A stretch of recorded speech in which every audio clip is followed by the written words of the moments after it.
Well, hello everyone, and welcome to another episode of the T&T Podcast. As always, it's your boy Tyler Layfield, joined by my co-host Torres. Finney Torres, how you doing, man? What's up, Tyler, man? Happy to be here once again. And dude, look, we got another great weekend. I'm doing good. Just nursing a little bit of an injury I had in training, but hopefully it's all good. Went to the doctors. We're gonna see how it all is. But overall, I'm feeling all right. Also, just tuning in. We had a few teammates fight this weekend. Logan Neal, Brevin Sullivan, Isaiah Parker, and Carter Beekman. We went 4-0 on the weekend as a team. Some tough fights. One was a really good fight, but he pulled it out by split decision. Carter Beekman did, and overall, we just had, my goodness, we had a really good performance. So, yeah. Well, so, good to hear. Good to hear on that. I saw that y'all did. Y'all won something. Was it basketball? We did student versus staff basketball game. So sixth grade teachers and what I'm considered as connections. So since I teach like a special subject, so I can play. Pretty much any grade. Students ever won that game? Come on. No, that. Hey, I will say this: we did do a game. We weren't at full strength, and we were definitely off, but we stayed back and played the actual boys basketball team one Friday, and we won that one by the skin of our teeth. We were all off, but these games were not close. Shout out to Jake Sturzma carrying the squad. But he was on one. I did all right. I don't know my stat lines necessarily. Had some rebounds, had some assists, shot a couple. It was mainly just playing around, just trying to Harlem Globetrotter that thing on the kids, just see how we can embarrass them. So it was fun. That's always one of my favorite days. You know what's funny?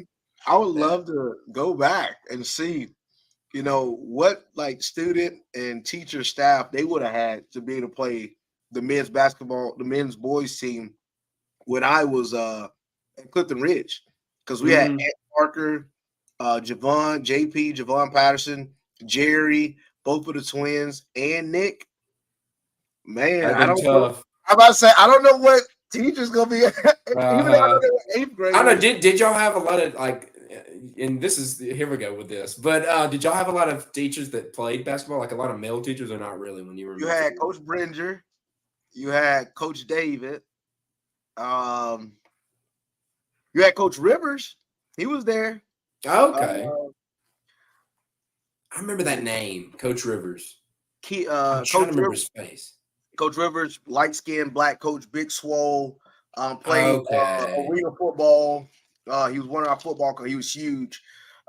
Quick story, I never forget. Coach Rivers. I don't know why. I think I was in seventh grade. I was playing around with him, and I don't know. I kept like tapping him on the back of his head. He said, "All right, Benny, you do it again. I'm gonna go after you." So me being a little dweeb as a little kid, I come up behind him, I hit him in the back of the head again. Oh, exploded. Because this guy is like 6 foot. I think I remember who you're talking about 30 now. Pounds, like jacked up. He's a linebacker coach. Yeah. And I hit him, and he turned around. And he ran full speed at me. And I was like, "Oh no!" And I was running, and the cheerleaders was in the hallway between like the gym and the locker room. They were, and I ran right through the cheerleaders. And I was like, I'm sorry. And Coach Rivers didn't care either. He just blitzed right through one of the cheerleaders to get me. And I'm like, oh, freak, he don't care. And dude, he did catch me. He caught me. He said, boy, he held me by my neck. He said, boy, you do that again, I'll hurt you, dude. And I was like, oh, freak.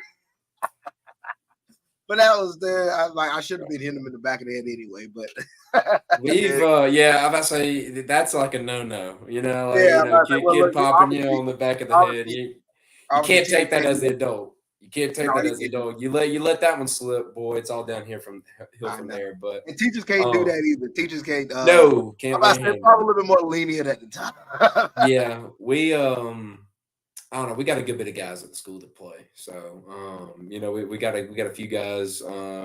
Reese, Harvell, they're two light guards. And we got Sturzma, who kind of leads the offense. He's just an all-around great ball player. Got a new guy, O'Quinn. Shout out to him. I went and watched the Georgia-Tennessee game for him this past week. He's like our big man down there. We got Dennis who can shoot pretty good. Peacock is pretty good. We got a lot of guys that play, so it's fun, and the kids really like it. I like Get involved with us on that end. So, but yes, it was fun. It was a good time. But let's move on to this weekend's like recaps and looking ahead. College football is the name of the game. That's really what we care about right now. We will do some football at some point. That's just I feel like we need a 2-hour show if we're going to get into all that.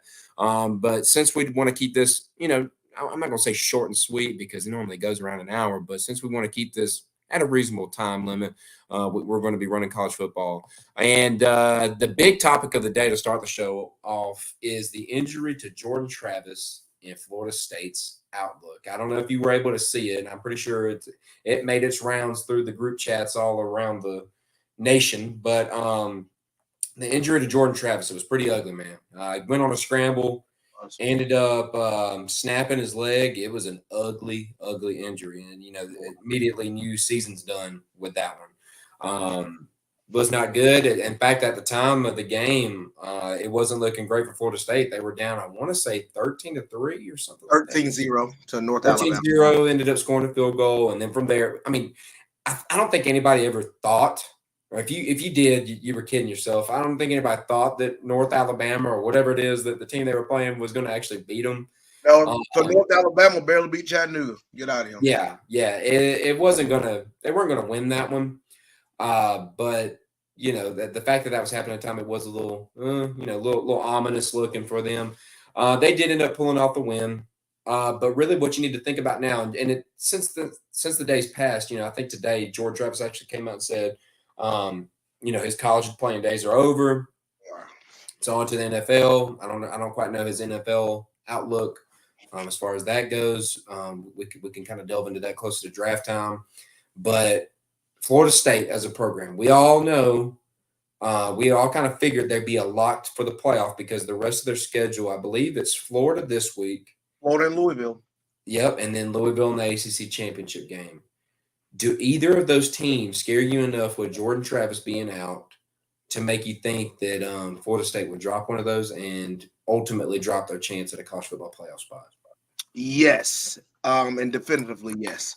I think because of him being out has caused a huge, I don't know, I would say like a little bit of a spiral into the playoffs, in a lot of my circumstances and scenarios, I automatically had FSU winning out. And yet, obviously, at the beginning of the year, I did predict there was going to be an ACC champion making their way back to the playoffs. I am a little bit falling on the side of that prediction now. Reason why Jordan Travis is a huge piece. I'm not saying the backup can't come in. What's his name? Rodemaker? Rodemaker, that's right. Is it Tate Rodemaker? I believe. I think so. I believe so. Rodemaker coming in. I obviously didn't get a chance to see much of the game, but to have Rodemaker come in and be able to do what he was able to do, obviously that's against North Alabama. I think a Florida team that had a little bit momentum, the way that they played against Missouri last week. Yeah, Florida team obviously isn't good to the levels of the elites or obviously to the standards of the SEC. But Florida is still a solid team that can beat you on any day. And where is that game at again? Because I think that game is in the Swamp, if I believe. Let me see. It is going to be in the Swamp. It is. So they're going to have a lot of momentum. You got to remember, if Florida don't have much going for them, but one thing they can try to have going for them, we stopped the season of Florida State here in the Swamp. I think that's going to be a huge key. I think that's going to be a tougher game than expected. I thought it was still going to be a tough game, even with Jordan Travis. I still have Florida State pulling it out, but I do believe that Florida is more of a formidable opponent now against Florida State, since with Jordan Travis being out. And also Louisville right there, man. Louisville's not no cakewalk of a team, man. And I still think if FSU went out undefeated, they make it in. We've seen it happen before with Ohio State in the first year. Ohio State. That's what was brought to my attention by a Florida State fan. He's like, yeah, I think we'll be the same path as that Ohio State team. I was like, okay, yeah, I forgot about that. It was like, we'll see. I mean, I think that'd be pretty disrespectful if you just totally drop them out. No. I don't quite think they have that great of a chance of winning. Whoever ends up drawing them in that opening round is, I feel like you're getting you have a pretty good chance of winning that game. Yeah, I agree. I think your chances dramatically go up. But I just in the grand scheme of things, there's a lot of questions. Like games like these, like this rivalry week, is going to be pretty huge, and not only this week, but also next week, with the championship games, because man, some of these undefeated teams are gonna go, and that's gonna open up some doors for even team that loses. So especially like a game between Ohio State and Michigan. You've been 2-3 all year long, and heck, Ohio State was 1 at one point, and you lose one game to a team that's also in the top 4, and you don't have a chance ever. That just can be interesting. So we'll see. Yeah, and then the other thing I will say to mention about the game coming up, Florida is 5-6. They win one more game, they are bowl eligible. And if you think that don't mean something, it does. It means a little something for you. And to be able to knock off their rival to do it. Yeah. It can happen, and we'll get into our picks later on. But let's recap this past week's games. Let's look first at Louisville, Miami. I didn't get my eyes on this one. I did try to keep up with it throughout the day, though. Louisville traveled to Miami. Miami, another empty stadium, pretty much. Miami did kind of push these boys to the end of this game. It ended up just being 38-31. What stands out here? I know Louisville's quarterback threw for 308 yards, 3 touchdowns, 1 interception. Didn't get much going on the ground game. But it looks like Miami kind of made their bones. I mean, their quarterback threw for 327 and a touchdown, but their running back had 126 yards rushing with 2. So it looks like they were able to get really going as far as things offensively with the run game. And then they did have one wide receiver for Miami, had 8 catches, 193 yards, and a touchdown for Restrepo. So they were able to hang in this one. Does this bode well? I mean, pulling out a win is a win is a win. Does this bode well for their chances against Florida State if you were struggling against the likes of Miami? I actually do. I think Miami is not that bad of a team. I think Miami didn't have the best season so far, obviously, that I think they wanted to, especially the way they started the year out. But I think Miami is still they were 6-3, going into that game, I believe. And 6-3 or 7-3, one of them. I don't know. I could be going into this past week's game. They were 6-4. 6-4, yeah. So they were 6-4. I think they're still a solid team. I'm not going to just sit here and sleep on them, but I do think that Louisville overall do have a really good shot at beating Florida State, and because of that, I think it's going to be a really good game from start to finish in the ACC championship game. The more I want to continue to look at how Louisville plays Florida State, it's just going to be more about how they're going to get pressure to the backup quarterback, how they're going to be able to play defensively, how sound are they going to be. There's going to be a lot of different components that are going to be in that game. And what's funny? You asked me a few weeks ago about is Louisville going to have a shot, at which Florida dismissed State. it. And I did dismiss it. I said, look, I got a shot. Now, I given the circumstances, I definitely see your point. Yeah, I'm about to say now, look, things have changed a little bit. A few losses in front of them here and there, I still don't think they got a true chance, but it's higher than 1%, so they got a shot. And I think Louisville might go in there and could correct some damage, man. They could cause some damage. Yeah, they could. Moving on from there, we had one of the other big noon games. There wasn't a lot of noon action that was really awesome leading up to that Georgia-Tennessee game. That's really what I was kind of just buying time, waiting till. But this one kind of, but it was able to buy the time for a while. Michigan versus Maryland. Michigan traveling to Maryland, of course, with no Jim Harbaugh. Going with the interim coach. Yeah. Start crying and all. Yeah. My grandparents asked me, listen, why he doing all that? I said, I don't know. I said, it's not. Did he do it again? I didn't even look at his presser afterwards. He didn't do it again. I'm just saying. It's like I literally was like, he was there. He just couldn't go to the stadium with y'all. You literally gonna get on the plane with the brother. I just felt like it was a little bit overblown. I'm not gonna lie. It probably was. It probably was. But this one was a close one. 31-24. Maryland actually had a chance there multiple times to really make this a thing and just weren't really able to capitalize. I know Michigan lost one of their best receivers, Roman Wilson, with an injury. We'll see how that kind of affects them. I don't know if what his status is going into this week. That will be a big thing to watch.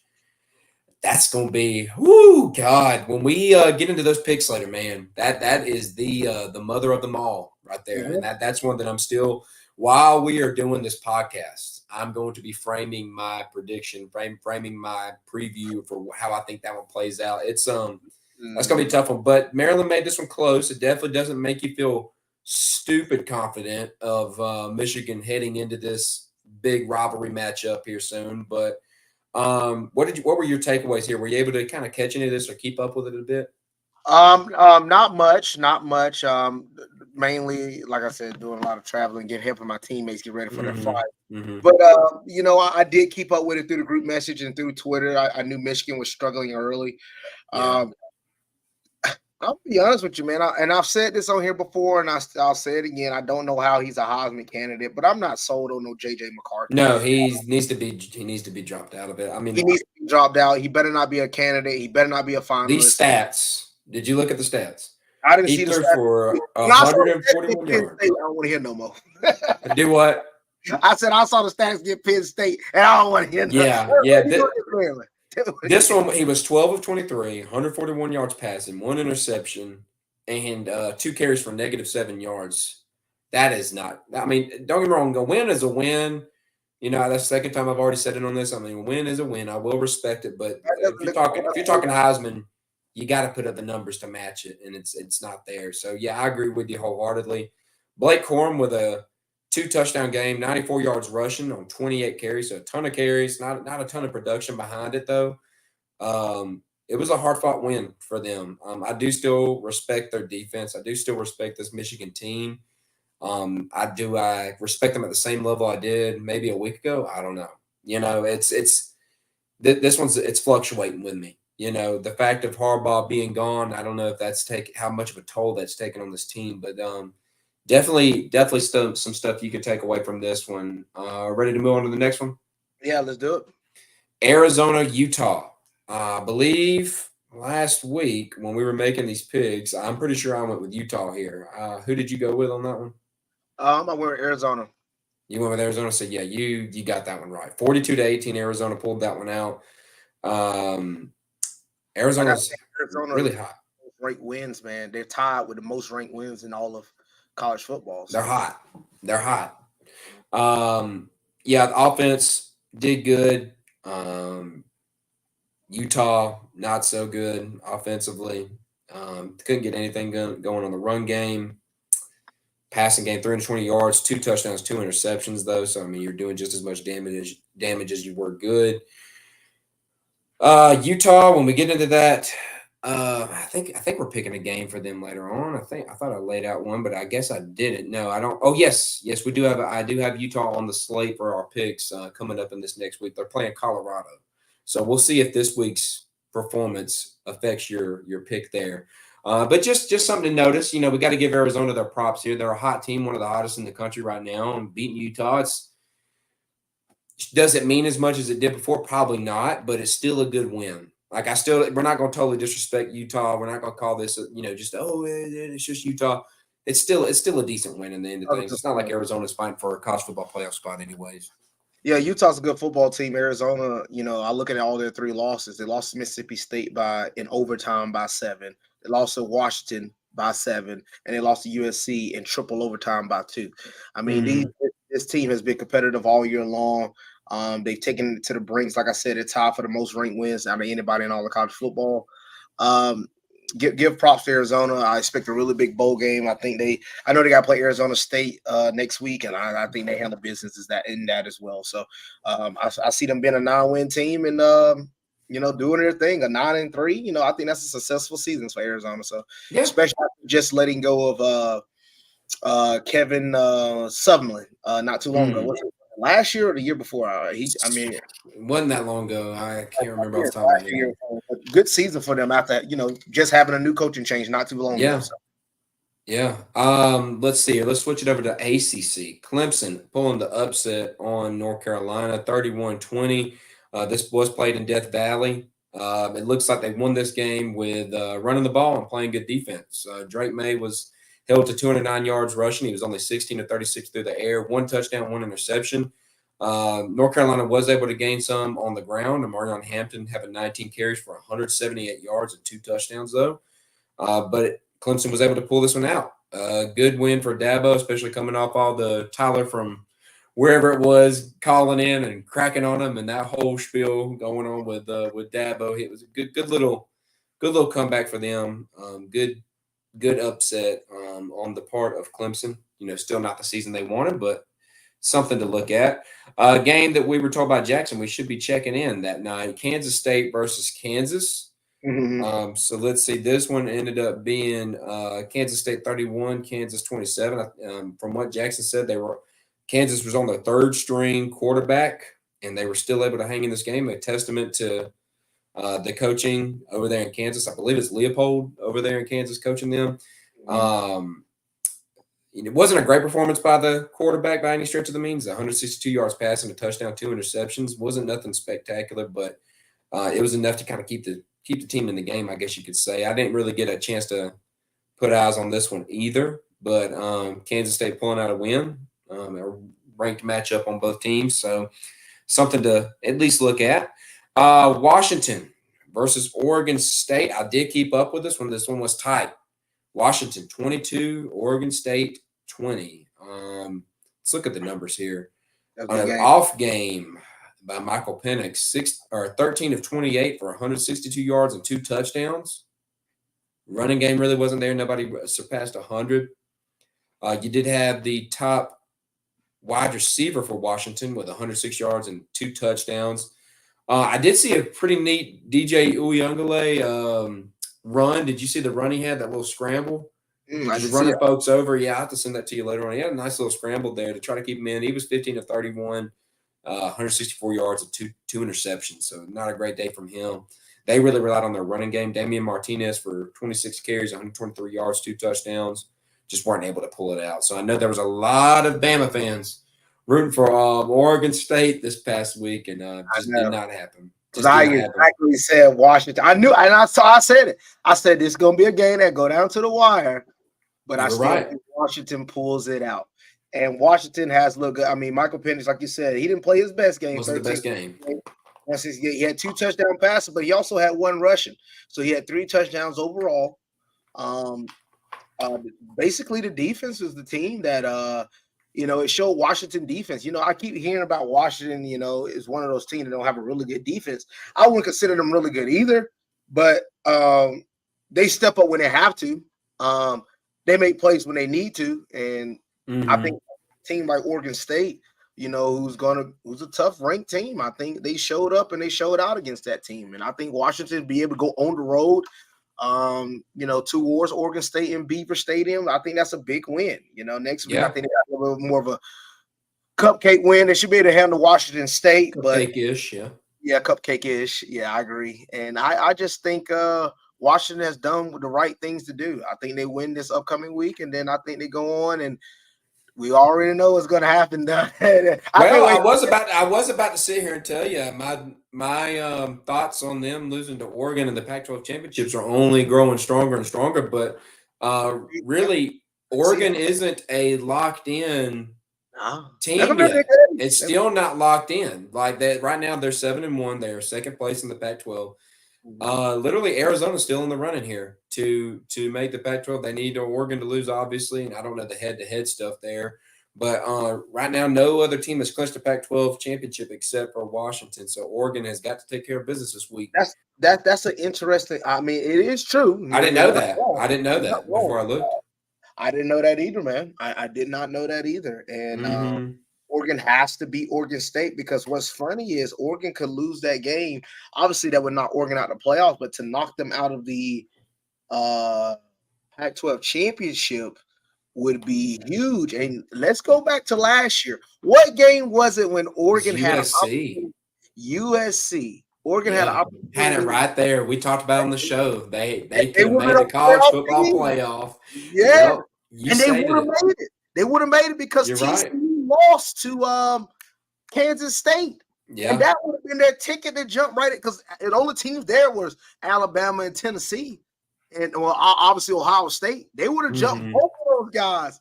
All of those teams have been right there in the college football playoffs. So Oregon has a chance to redeem themselves. Could history play again? We'll see. I'm about to say, as far as teams go that haven't, or conferences go that haven't had their locked in conference championship teams yet, obviously Big Ten, that all rides on this weekend's big matchup. All right, Ohio State, Michigan, Sun Belt, American Athletic Championship, Mountain West Championship, and then Big 12 championship hasn't been locked yet. And as it stands, I do want to take a quick look at the Big 12 right now. As it stands, you got Texas at 7-1. They will be playing Texas Tech. We'll be talking about that game here shortly. And then it is tied right now for second between Oklahoma State, Oklahoma, and Kansas State. So that's why that Kansas State win ended up being pretty big. They're all at 6-2. Somebody's got to separate here. And man, I did not know it was that tight. Until you sit here and look at this, I did not know it was that tight.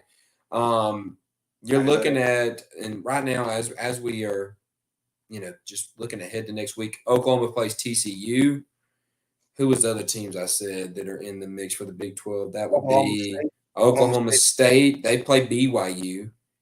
So if I had to just rank, I think TCU is a better team than BYU. If I just talking out off my head. And then Kansas State plays Iowa State. So then I guess from there on, you're going to have to look at head-to-head. And Oklahoma State did beat Oklahoma, and Oklahoma State, I don't know what happened in the matchup between, let me see, I can confirm that with you now. They beat Kansas State as well. So currently, both Oklahoma and Kansas State got to hope for an upset from BYU against Oklahoma State. Wow. Yeah. Wow, man. Mike Gundy pulling it out. Pulling the rabbit out of the hat, man. Yep. And people are talking trash. They it's coming off an ugly win too. I mean, we're not really talking about it, but I'll bring it up here now. They were down to Houston for a good little while there. They ended up pulling the game out 43-30, but that was not a beautiful game by Oklahoma State. Wow, the number 23 team right now, as it's by the AP, I think is what it is that I'm looking at here. They are college football playoff. College football playoff. They are in it for the Big 12 championship if they just win on Saturday. And you know what's crazy? Wow. They just got beat 45-3. And I don't know why. That's the crazy thing. Like, I looked to make sure. I was like, okay, did they have somebody hurt? Like, what happened? No. It was just an absolute beatdown. And that's shocking. Because you just don't see a team that bad beat a team that good by that margin randomly out of nowhere. That was just so random. I said, no, how that happened, but hey, I mean, it is what it is. So now, like I said, man, if Texas went out, look, I'm sticking by my guns or what I already think. Texas should win out. Texas should end up winning out. Whoo! We'll wait on this one because this is at the end. We'll do our college football play, but man, it is getting quite tight here. And there's a lot of conversations. There's a lot of conversations. All right, let's keep it moving. We still got two more games. Taking it to the SEC, Florida versus Missouri. This one was a nail biter. I did catch the end of this one. God almighty. Yeah, Kobe started. Hey, sure enough, Kobe got in the woodworks. This is the team y'all talk about is so good. This is the team. And then they came down and scored. Theo Weiss had like a 70-yard thing. I thought about turning those trigger fingers into Twitter fingers and saying something. What'd you say? And I'm glad I did not because, God almighty, it got down to 4th and 17 at the end there. They ended up converting. Luther Burden's just a great wide receiver, man. He's awesome. Cook coming in, doing that. And then Florida, just an ultimate choke job. They had the game won. They had lost their starting quarterback, Graham Mertz. He done got, hurt early in the game, running over some people. Brought in the backup, who all he could really do is run, and just blew it. Just awful season. And I know I projected them to be bottom of SEC. Let's see how far I was off. I do want to see where they are finishing here, and I'm probably not. They're third worst right now. Could get worse here in just a SEC little East. They bit. are third worst in SEC East. Yeah. Yeah. I did go too strong by saying that. I mean, that just that depends on Vanderbilt who would wins. finish over them. That just depends on who wins and loses between, like, them and Florida State, or if Yeah, South Carolina wins, in that circumstance. But I yeah. already knew Vandy wasn't gonna be able to do too You were right. I wanted to be a butthole and go after much. Florida. But man, yeah, what a game! Great game there between those two. Missouri continues to be a team that I really believe in, that I really like, and I don't care how they won this game. I know another team that struggled with Missouri last year, Torres. Another team that struggled with them, and I'm not going to put them on that level because I mean they're not at that level yet. But it doesn't mean you're a bad team because you struggle against a team and win. You won. They did the ultimate thing. They won what they were supposed to do. It may not have been pretty the whole way through, but it's a win. So it gets me and it baffles me every time. And it would be, look, I'm going to say it, Kobe.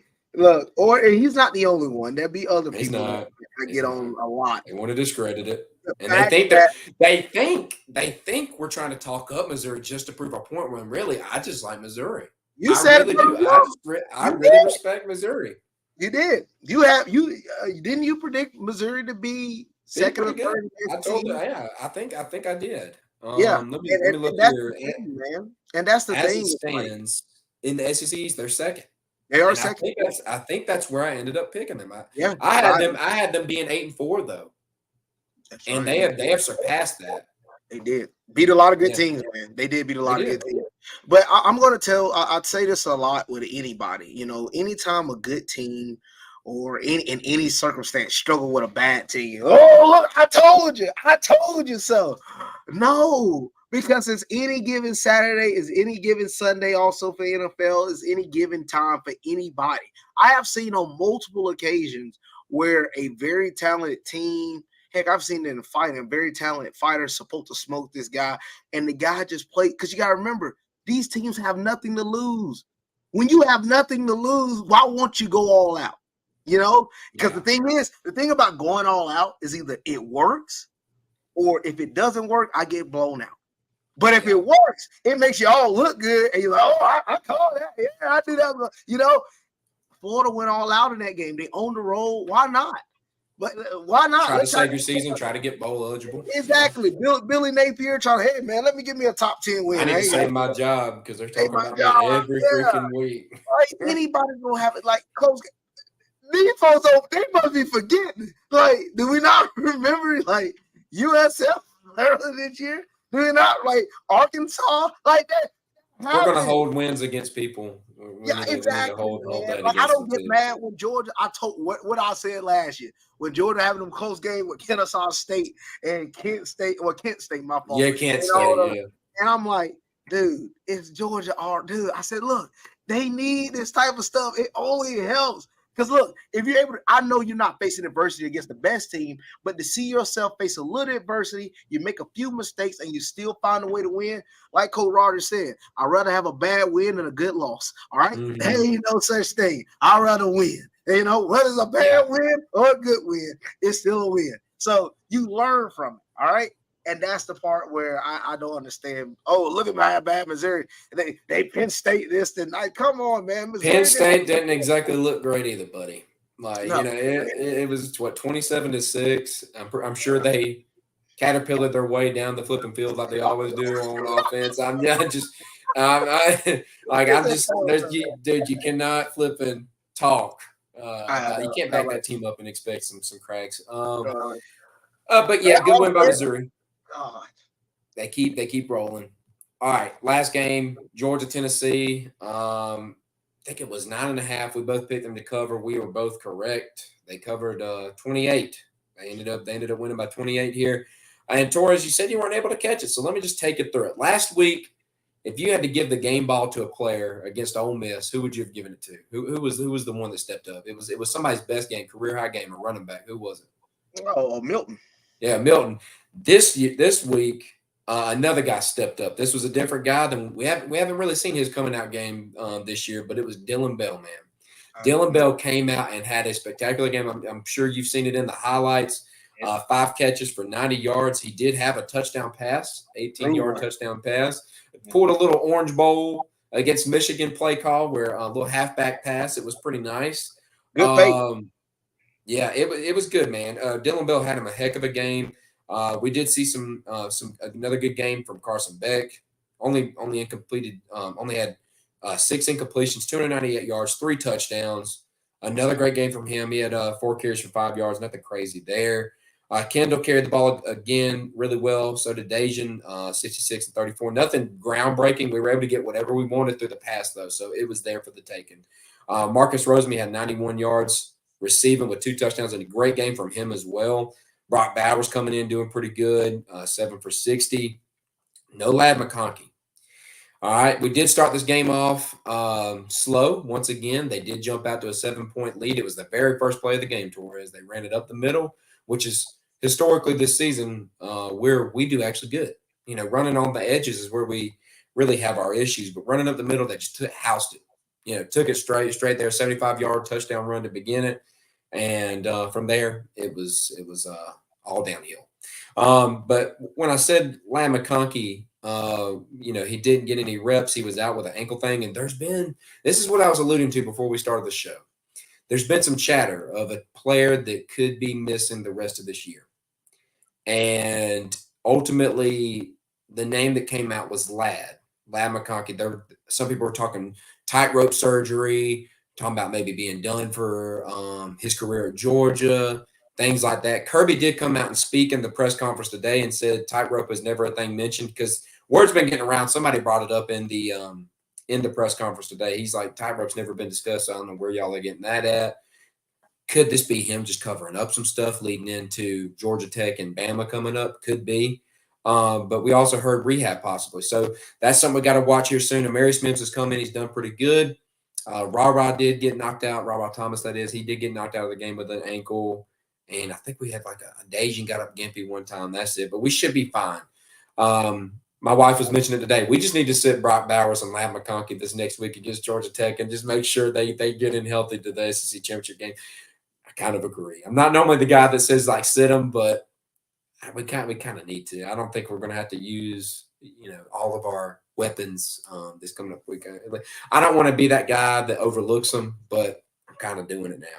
And we'll get into it here in the prediction. But that's what happened. Defense held great against them. Milton was 17 of 30 for 147 yards, no touchdowns, no interceptions. The guy that ran the touchdown, he had 75 yards rushing on the first play. He had 15 after that on 8 carries.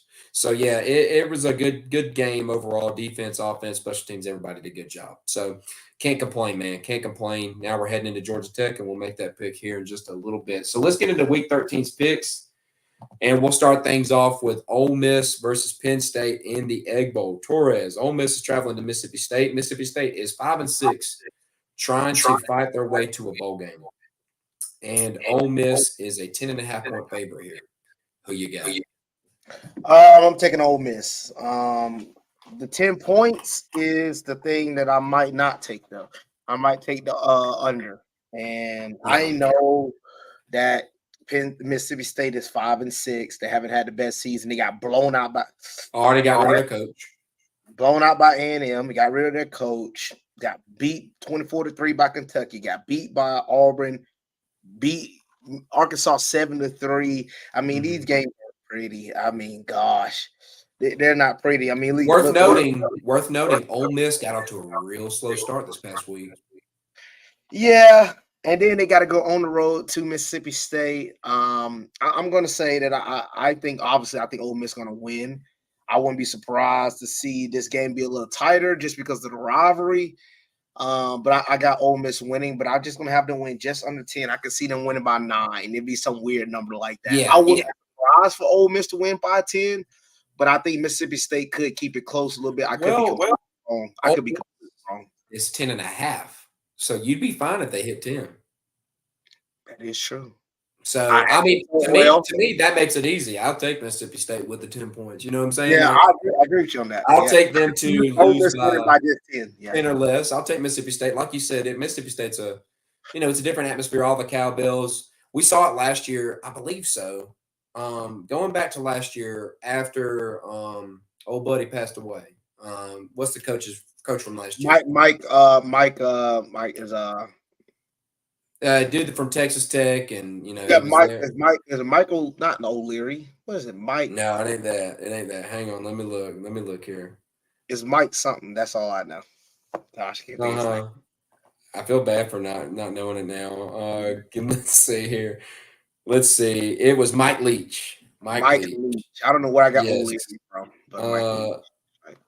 Let's see what the score was last year of that game. It was 24-20. And let's see here. And who won that one? It was Mississippi State won. I think we see another type. I mean, obviously they're not going to be playing with that quite passion because this is, it's not that big of a deal when your coach is fired as opposed to him passing away. I do think we see a different team here. The atmosphere is there. They're trying to fight for a bowl game. I think they keep this close enough to make Ole Miss sweat. So I don't think Ole Miss will cover that 10.5. So I'm right there with you, man. Let's go ahead. Let's take this over to the Big Ten. Iowa versus Nebraska. Right now, this kind of caught me off guard, but Nebraska is a 1.5-point favorite. It is at Nebraska. Iowa is ranked number 16 though in the college football playoff rankings. And let's see here. Their offense isn't great, but the defense and special teams is normally pretty solid. They are coming off of a 15-13 point extravaganza against Illinois. So it isn't like they're impressing us offensively here, but let's look at Nebraska. I haven't really paid attention to Nebraska since early in the season, and they are coming off a loss 24-17 to Wisconsin, 13-10 against Maryland. They lost. They even lost to Michigan State 2017.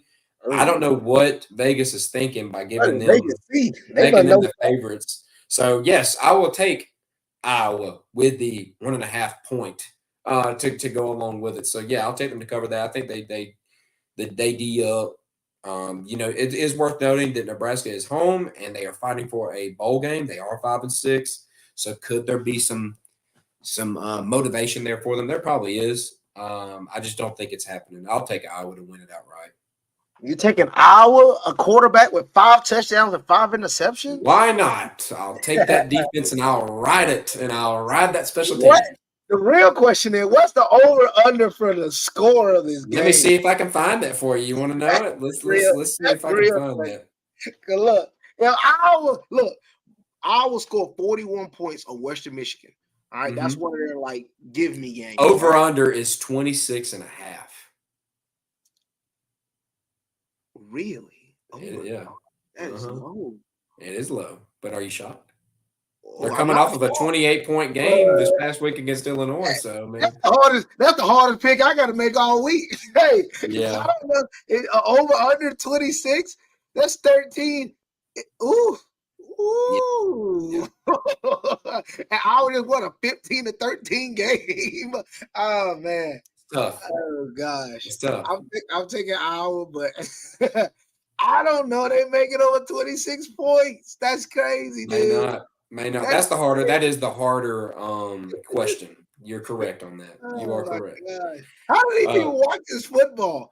Like I told you, I'm a big defensive guy, but that's just when the offense can't do anything though. It just makes it miserable. It's miserable. It is. It's just miserable. Every week. I can also tell you, I don't think I've watched a single Iowa game this year. I don't plan on it. But they do got, and this isn't to disrespect them. It's just the brand of play they have. They do got some talented guys, though. They can make some good tight ends there at Iowa. They got some good defensive players every year from Iowa, linebackers, safeties, corners, linemen. They always got some good players. They're not a bad team by any stretch. It's just the way this team operates. It's hard to watch. Iowa won a game 10-7. They lost to Minnesota 12-10. They beat Wisconsin 15-6. They won last week 15-13. My goodness. This sounds like the Pittsburgh Steelers playing football. There ain't no offense. Yeah. Coming off a tough loss to Cleveland too, man. I know. Sad. All right, let's swing this over to Big 12. Texas Tech They've already clinched a bowl game. They're 6-5. They are traveling to play Texas at 10-1. Obviously, they're locked into a Big 12 championship game. It's just a matter of who they play. Texas is a 12.5-point favorite here. What you got on this game? I'm taking Texas and I'm taking the points. I'm really confident in Texas of what they've been doing this year. I think Texas is one of the best overall teams in the country when they play up to par. Sometimes Texas struggle, and wouldn't be surprised to see that, but I think they handle business with Texas Tech, knowing what they have uh, coming along. I know they know what they got going next. They know the Big 12 championship is huge for them. I don't see Texas effing it up right now. I think they handle business and they handle it well. Yeah. I'm kind of leaning that same way. I like Texas. Me and you are both pretty high on Texas, I'd say. I mean, as things stand currently, I mean, where are they at? I know they're number 7, so I'm guessing. I'm trying to find. All right, here's this. No, that's the FCS coaches ball. It don't matter. Yeah, they're All number right, 7. it is what it is. I mean, I know they're going to be able to when we get into it in a minute, but they're going to be able to jump either Oregon or Washington, depending on who wins that Pac-12 game. That is given that Oregon makes that game, because like we said, there is a scenario where they don't. But who else would they have to jump to get in there? I mean, they would need like Florida State to drop that ACC championship game against Louisville. I feel like to help them get there, and then Ohio State losing. Yeah, and Michigan, Ohio State might one of them will play them their way out. And oh man, like we said, that's going to be a interesting one coming up. So yeah, I think Texas, they are without Jonathan Brooks. He's out for the season. The running back. How did they perform this past week? Let's look here. I do want to kind of look at that because I sure did not pay attention. Did they play Iowa State? Iowa State. They did win 26-16, so a little 10-point win here. Ewers 281 passing with 2 touchdowns. C.J. Baxter stepped in well. I think he was a 5-star running back this past year's class. 117 yards rushing. They still got Worthy. They still got Adnan Mitchell. They still got good tight end. Another good receiver in Whittington. So I like where they're at, man. I do like Texas. I think they win this one. Let's put a bow on this season and get to the Big 12 championship, right? So that's where I think we're at. All right, big one right here, man. Big one right here in the Pac-12. Like we just kind of talked about, Oregon's got to win this one to lock their way into this. If they're going to, they got to pull this one out. Oregon State traveling to Oregon, and this is a big man. I read the Phil Knight. There's a book, a little autobiography by Phil Knight, where he talks about his life and everything. Great book. As you know, the guy that started, co-founder of Nike. So he's a big Oregon guy, competed at Oregon. And I've never thought about the rivalry between them and Oregon State, but man, he talked about it in the book. He's like, man, we hate them. We absolutely hated them. So this is a heated rivalry, whether we really are aware of it or not. Oregon State, they're traveling to Oregon. Oregon is a 13.5-point favorite. This is at 8:30 on Fox on Friday night. Oh God, that gives me something good to watch Friday night. I'm excited about that. I'm so glad that's a Friday night game. That is such a good primetime spot for that. Oh man, all eyes on this one. Oregon 13.5-point favorites. You mentioned it last year. They dropped it. This year's redemption. I love Lanning. Bo Nix has been on one. This team looks good. And as much as people hate to hear that, this team looks good. They might be a college football playoff team, and you have to respect it. It is what it is. I don't care what your schedule says. Right now, they're ranked above you. That's just how it played out. You're not going to get ranked above them by playing UTC this late in the season and them coming off of who is it they played this past week? I mean, Arizona State. Still, I take Arizona State over UTC. You know what I'm saying? So, no offense, Torres. Obviously. Oh, don't get look. UTC made the playoffs. Congrats to UTC. They made the playoffs. Yeah, congrats on that. There you go. A little silver lining there for UTC. But Oregon's a 13.5-point favorite. It's right there. It's in sight. Give me Oregon to take it and cover. Yeah, I think Oregon handled business. And I'm going to tell you something. Yes, I know how Oregon State just had this tight game with Washington.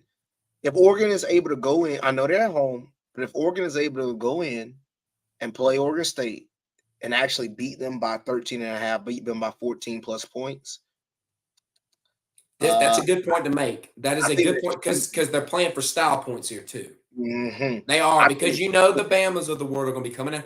Well, what have they done that's better than us? Well, here you can point to this one that we took care of business against a number 11 ranked, at least at right now. Obviously, they're going to drop a little bit, but we did this against a ranked opponent because right now that's what everybody's throwing against them is schedule, schedule, schedule. Well, here's a good team scheduled. and those boys went on the road against Utah. You got to remember that Utah team was just coming off an upset on the road against USC. They had just upset at USC. Then the following week they Here's a come little back. weight. They come back at home to play Oregon, and Oregon go in Utah, beat them 35-6.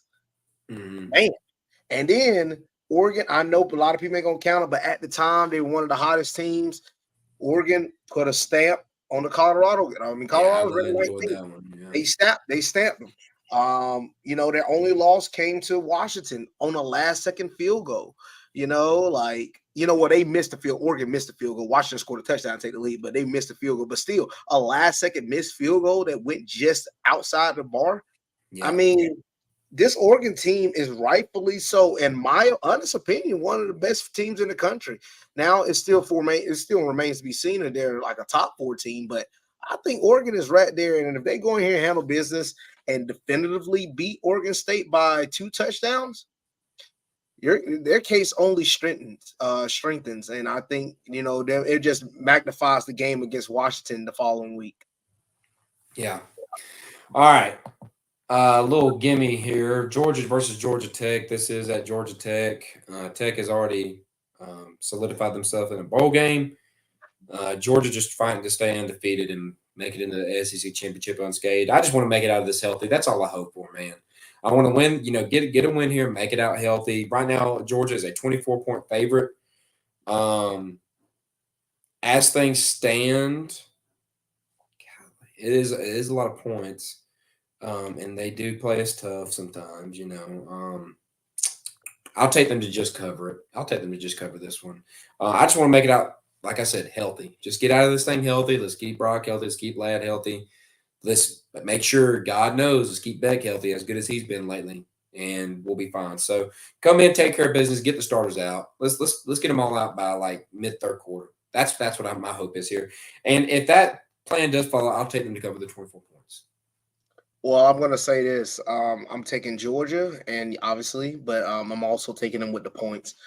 Georgia, I'm going to be honest with you, man, the way they've looked so far this season, at the beginning of the season, Georgia was struggling to handle business the way that they should handle it. You have some of these teams go against these other teams, and they blow them out by, a crazy amount of margin.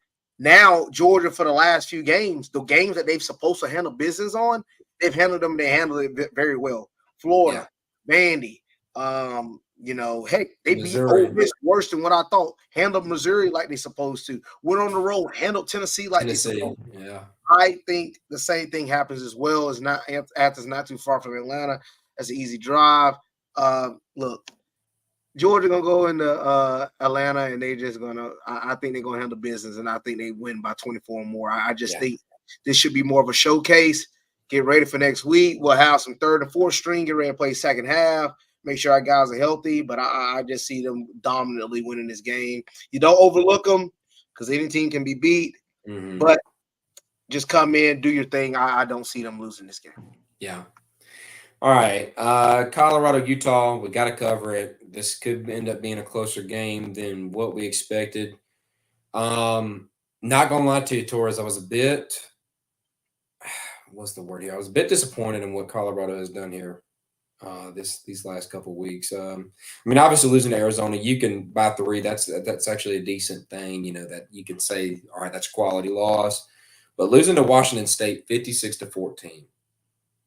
I don't know how you can cover that up. And you know what? I know we talked about it in the group chat. We did. About is this a successful season?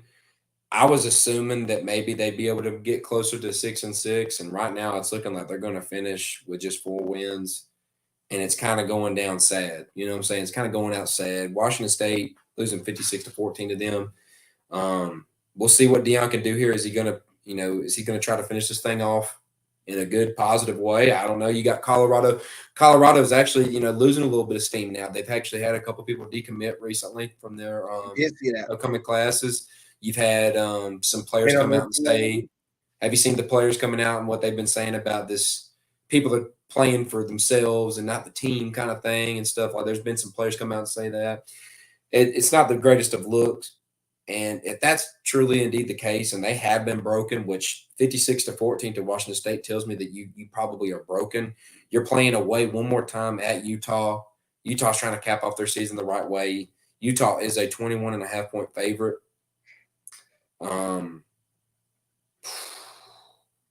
It's a lot of points to give up, 21.5. And they're not the greatest defensive or offensively either, but the defense is pretty good. I'll take Utah to cover the 21.5 points. I just don't think this thing ends the way Colorado wants this thing to end. And, Torres, I'm changing my mind. I think this might be a little bit more of a disappointment than what people were saying about Colorado early this season. Well, I have gone on record here on the show and said, look, if Colorado was able to get 6 wins, I think that would be a very successful season for them. Me doing a little bit more this past week on Colorado on the past seasons, I've stated in our group message. I mean, look, since 2017, there's only been one other season where they didn't win 4 games. That was last year when they won only 1. All right. They've been consistently winning at least 4 games since 2017, where in 2016 they went to the Pac-12 championship game. And so, they're moving to the Big Ten too, correct? Yes, they are. Oh. So that's the thing. It's like I knew this was going to be a hard. We already knew. We said the rate teams. Yeah, it was a tough schedule. It was a tough schedule. Like, don't get me wrong, first year head coach, but there were certain games like I already said on here that made me mad. I was like, the Stanford loss. You up 29. Yeah, there's no excuse for that. At home, what are you doing? Then they had that Arizona game, man. They had an Arizona game. They had it, but Arizona obviously made. Arizona's a good team. Arizona's a good team, but they had that game. And then, to see them lose to Washington State in that fashion, dude, I don't know, man. I'm a little bit disappointed in those boys. Still a high on Dion. I'm just a little disappointed of what they've done, but let's just hope. I just hope that by the time next year they get a few more recruits, they beef up that line, they beef up that D line. Get some transfers. Yeah, get some transfers. Like, let's make this better because right now, overall, I'm just not too bought in on the entire success of what he's done at Colorado already. I will need to see more. There's certain games you're like, okay, you got to handle that type of business. I mean, look, being up 29-0 ain't nothing you just letting anybody come back from. Like stuff like that shouldn't happen. But it's a learning process. He's learning. Hey, look, you got to remember, this is Dion's first time coaching at the FBS level. So you're going to have some, some wrinkles here and there, some bumps and bruises, but I think they're going to get over it eventually. But right now, I do not think of this as a successful Colorado season. I think you are correct as well. All right, let's bring it back to the SEC real quick. Alabama playing Auburn per usual in the Iron Bowl, and right now, so this one's going to be at Auburn. Auburn 6-5. They will be making a bowl game, even though they lost. Pretty sure they lost to a bad team last week, if I'm not mistaken. Torres. I'm pretty sure they lost. They lost to New Mexico State. That's pretty bad. That's pretty bad, man. This one is going to be at Auburn. Alabama is a 15-point favorite. I'm trying to think. Go ahead. I want to hear it. I'm about to say, what's crazy to me is like for some reason I want to take the under. For some reason. But I'm going to take the over. I just don't like Alabama has been clicking lately. Granted, we saw them play UTC, but they were clicking against Kentucky. They were clicking second half against LSU. Well, heck, the whole game offensively against LSU. Yeah, offensively against LSU. I just think they should be able to put up points. I have seen Alabama start slow. We saw them start slow in that Tennessee game. It was wild. But then they came back. They handled business. They're a really good second half team as well. They want to talk about how Georgia's a really good second half team. Alabama's a good second half team as well. Obviously, They have got one of the best second half defenses in the country. So um, I'm going to take the over for Alabama in this one. I wouldn't be surprised to see Auburn get whooped by everybody in the country, and they find a way to give Alabama a tough one. But I do think Alabama handled business pretty well against Auburn. I'll take Bama to win, but not to cover the 15. I think this ends up being closer. I think this ends up they're going to win. They're going to win because they're going to win. Like it's just I don't even argue with it anymore. They're going to win because they're going to win. But I don't think they cover the 15. I think coming off of a suck loss like that to New Mexico State. It was at home, Tyler. Yes, against New Mexico State, that bad of a loss, you have to make that up, man. You have to make that up. This ain't the team they had important recruits there. I can go ahead and tell you, what's his name? Coleman. There's a wide receiver, 5-star wide receiver that's he's going anywhere where the bag is following. Like if he gets a bag, he is going to go there. That loss really kind of messed it up for them a little bit. And they're going to be in it for some guys because they're throwing money. They are throwing some cash around, bro. I'm just telling you right now, they are throwing some cash, some serious cash at some of these recruits. But ultimately, at the end of the day, you need to be able to prove it on the field too. I think they go out there, they give this one I think they give it a good game. I'm not picking them to win this, so don't hear what I'm not saying. But I do think they make this one close in typical Iron Bowl fashion. We've seen it before, man. We've seen this story before where they can suck all year long, like you just said, and then in this game, they push this Alabama team, this number 8 Alabama team to the absolute brinks. I could see it happening, and that's why I'm going with it here. 15, if it was like 13.5, sure. I just think they can hang with them 14. That's where I'm kind of going with it. Let's shoot it back over to Pac-12, Washington State versus Washington.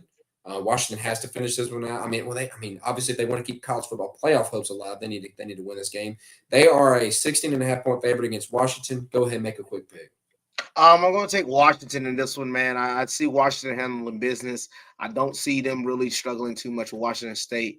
I don't think Washington State is all that good. I know Washington State might have a little confidence after beating Colorado, but Washington got an actual defense, and I think they handle business and do it well. What's the over and under in that game? For the points or for them covering? Covering. 16.5. Washington by 16. Yeah, they cover. They take that. Okay. Yeah, I'm in the same way. I don't really have to dive into this one too much. The Pac-12 championship's right there. The college football playoffs right there. They just have to reach out and grab it. So, yes, I'll take Washington to cover that here. All right, Florida State, Florida. This one got a heck of a lot more interesting this past weekend with what we talked about with Jordan Travis being out. Is it enough for Florida to actually pull off a win? It is in the swamp. Florida State's traveling to the swamp. Florida State is a 6.5-point favorite. Oh, my God. If I'm looking at it, and defensively, I do think they have some decent DBs to hang with some of this a little bit. I do think they can pressure this backup quarterback for Florida State. But now without their guy at quarterback, and not to give Graham Mertz credit because Graham Mertz just isn't really great. It is what it is. But now you're on your backup, and they do have a good run game. Can Florida State stop the run game? That's really what it's going to come down to. Let's look at what Florida State's done in the past against teams that have run the ball pretty well. LSU's more of a passing team. Southern Miss is a rushing team. They only scored 13 on them. Boston College, if I'm not mistaken, let's look at them real quick. How were they keeping? They kept that one close, if you recall. I do remember and that. And a guy reached 95 yards and another guy reached 64 yards rushing, each with a touchdown. So not the greatest for them. Let's look at Clemson. Against Clemson, they allowed Phil Moffitt with 69 yards, Will Shipley with 67. So they did all right against them. Let's look here to Miami real quick and just see how that one went, because I know they try to establish the run too. They had a guy get 85 and a guy get 47, so they've done all right. Florida's going to have to run this ball. They're going to have to stay ahead of the sticks. Are they competent? Are these coaches competent enough to make this game a game? I don't know. So ultimately, I think I'm going to lean with Florida State to cover. I think I'm going to lean with them to cover 7 points. I think or to cover 6.5 points. I think they can win this by a touchdown.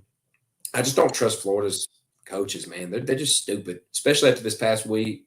allowing that 4th and 17, choking that game away. Do we trust Prevent them to these- make it?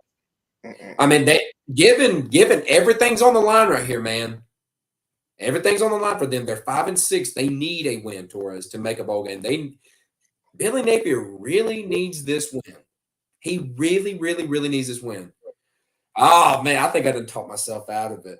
Give me Florida. Give me Florida with the points. Yeah, I'll take Florida with the points. I didn't talk myself out. They really need this win. Florida State is they're vulnerable. I'll take them. I'll take them with the points. I'm not saying they're going to win. I'll take Florida State with the points, though. Florida State is very vulnerable going into this game. I look at how Florida State has played throughout the season, and Florida State has struggled with a lot of different teams. Obviously, I don't think Florida's all that good, but they struggled even with some bad teams, even with Jordan Travis at the helm. You see those performances, like you see how they play LSU. Then you see a performance of how they play Duke. And you're like, man, this team's good.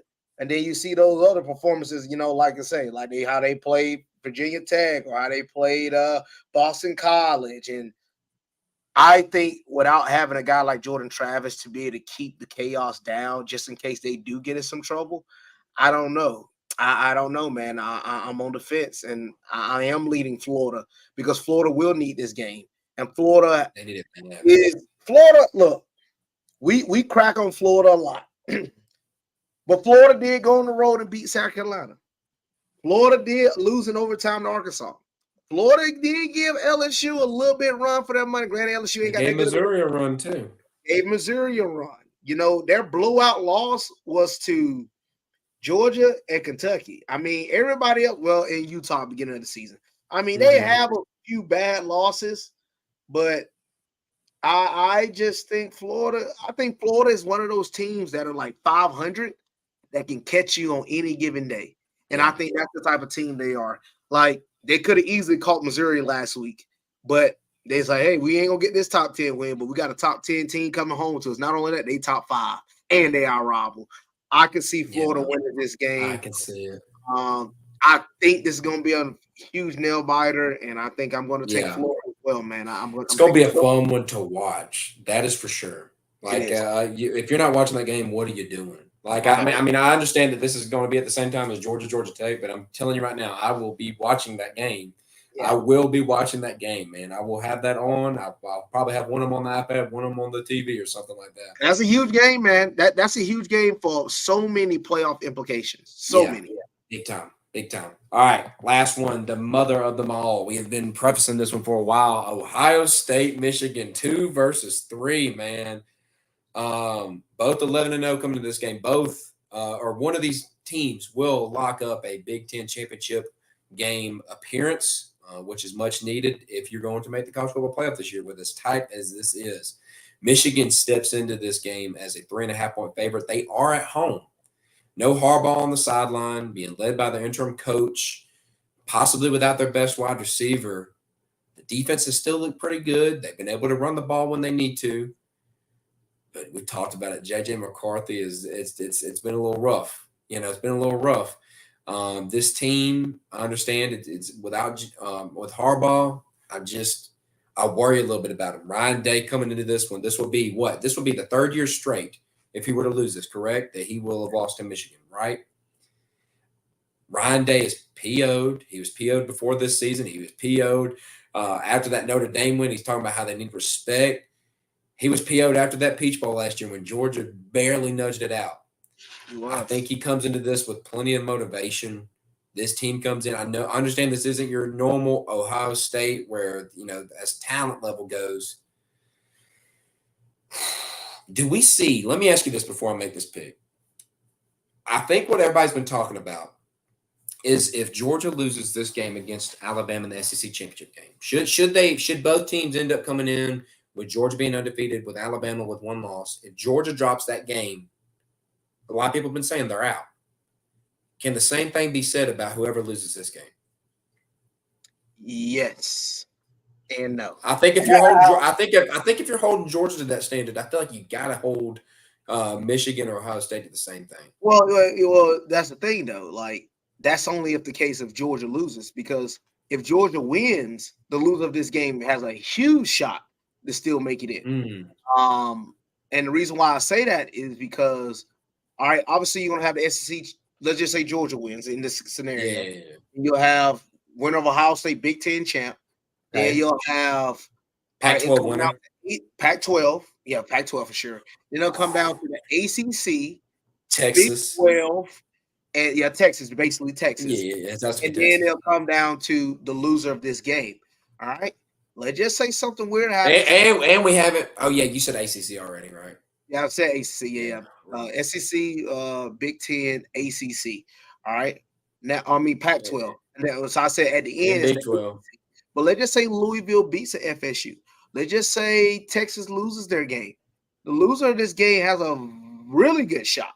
I mean, that's really how it worked last year. Yeah, it is. Made it in because of a few guys lost. Like, if Oregon didn't lose in the last week, they would have been right there. Like so if that's the case, then is there actually are people really going too far by writing off Georgia? Should they lose to Alabama? This is a championship game. Should people be already dead set on, okay, yeah, if they lose, they're automatically out? Or is there a situation you see Georgia making it with a loss in the SEC championship game as well? Well, granted, back-to-back defending champions, I know they don't necessarily have to play a factor into this year's playoff, but it slightly does. Yeah, I think it does. They've been undefeated. They've been number one on the AP polls the whole year. And I feel like people have been really hyping them up. Yes, I think people have really been hyping Georgia. I mean, they are. I'm honestly thinking they're the best team. And to say that a team like them, if they lose to Alabama, especially in a close fashion, isn't worthy to make the playoffs, that's just a weird thing to see. That's a weird thing to look at. Mm-hmm. But I do believe. I mean, look, if you have that many conference champions and 3 of them are undefeated, Georgia's out. But if one of them lose, I mean, it changes things. It does change things. Like, you ask yourself this question: who would you rather have? A conference champion Oregon, or a one-loss Georgia team that's beaten just as many ranked teams as you have, Oregon? I mean, it depends on what you weigh as a factor, and we already know how that conference championship weigh. So it's gonna be close, but I think the loser of this game, season rides on it, and that's the reason why I would like to have 6, not 12. Where this game, this game wouldn't matter. This game wouldn't matter. It didn't matter who loses. They both gonna be in regardless. No, they're both in regardless.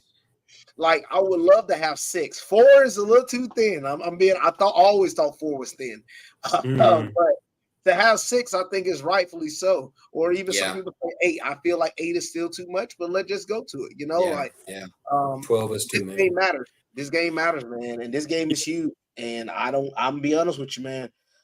I'm not sold on JJ McCarthy. I think if Marvin Harrison is able to get going, Ohio State, if they are able to find ways to get him the football, establish their run game, Henderson, all those boys. Yeah. Ohio State can win this game. I see Michigan as a 3.5-point favorite. I'll take Ohio State with the points. That's what I was leading to. I'm taking them with the points. I'm taking Ohio State as well, man. And I like Michigan. The thing is, I do too. I respect Michigan. I really do. But I just don't think. I think having their coach out, and this is another thing that I brought up last time. It does matter. Yes, that does matter. I said, ain't no way I see Ohio State losing 3 years in a row to the same team. I just don't see it, man. You gonna have to it's gonna have to be like something different. There's no way I see Ohio State losing 3 times in a row to Michigan. I just don't see it happening. I don't think it's gonna happen, and I'm pumped. I'm pumped to see how this plays out. Yeah. All right.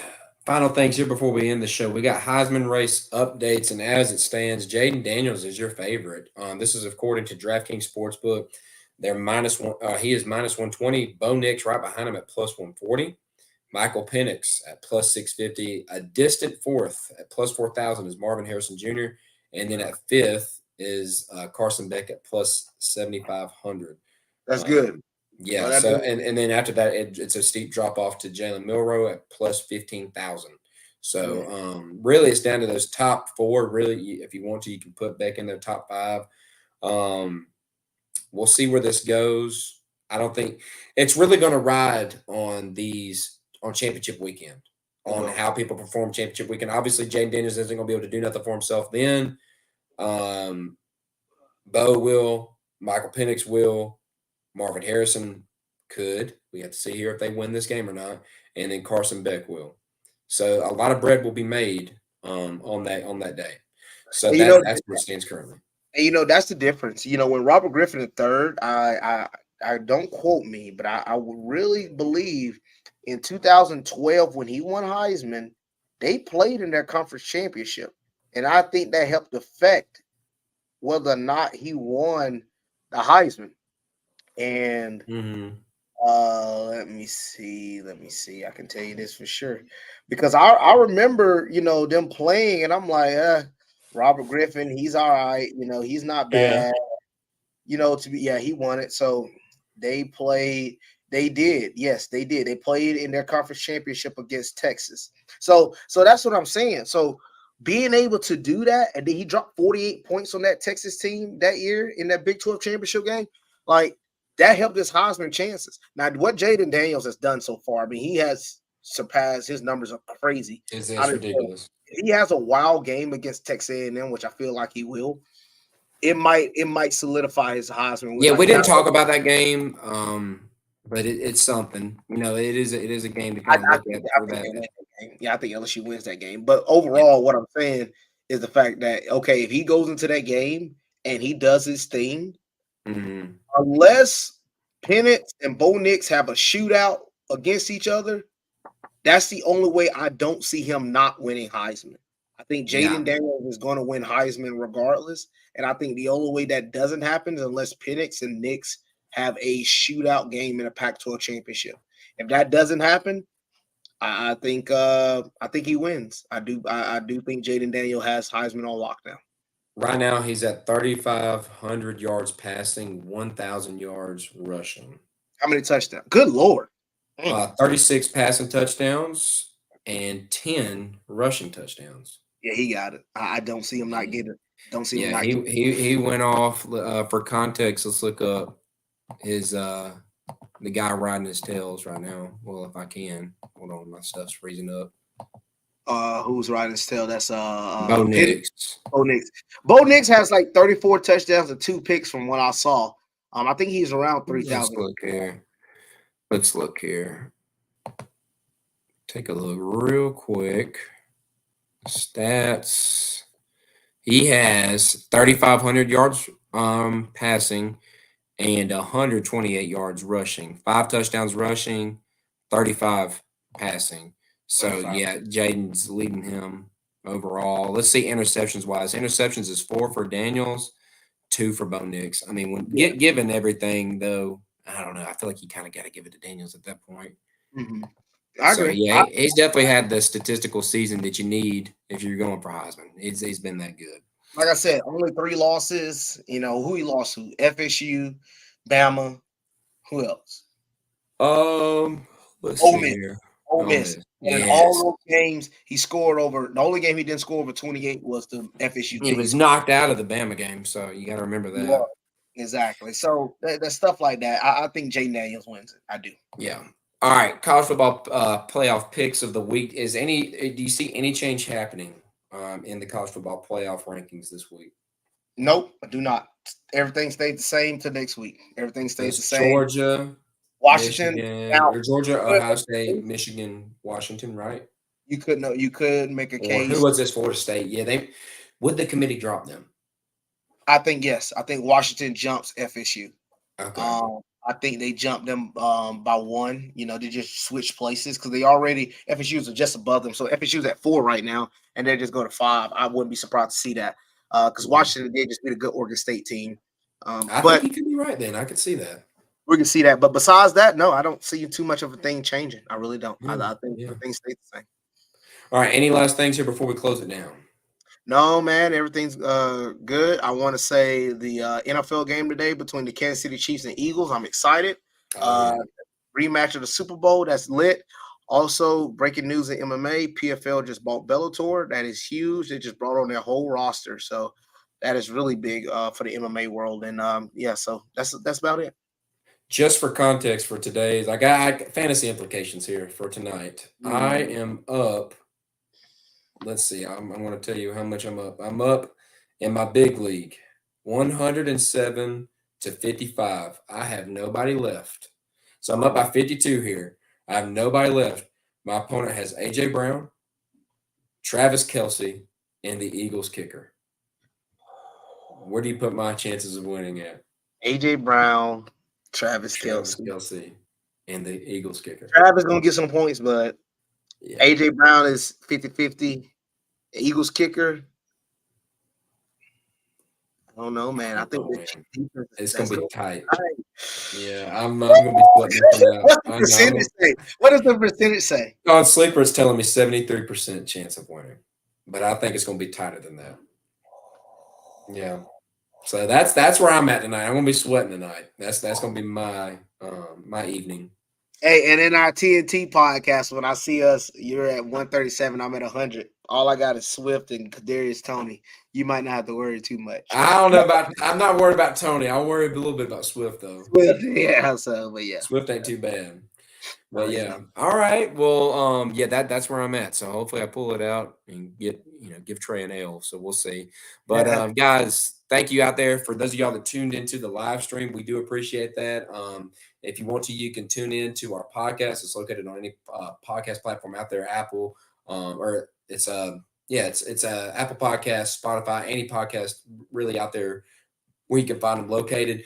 If you want to help the show out, support it, you can go in the description of the podcast, click the Linktree link, and you can support us many different ways. We do appreciate all the support, you guys. And as always, we'll see you next time. Boom, boom.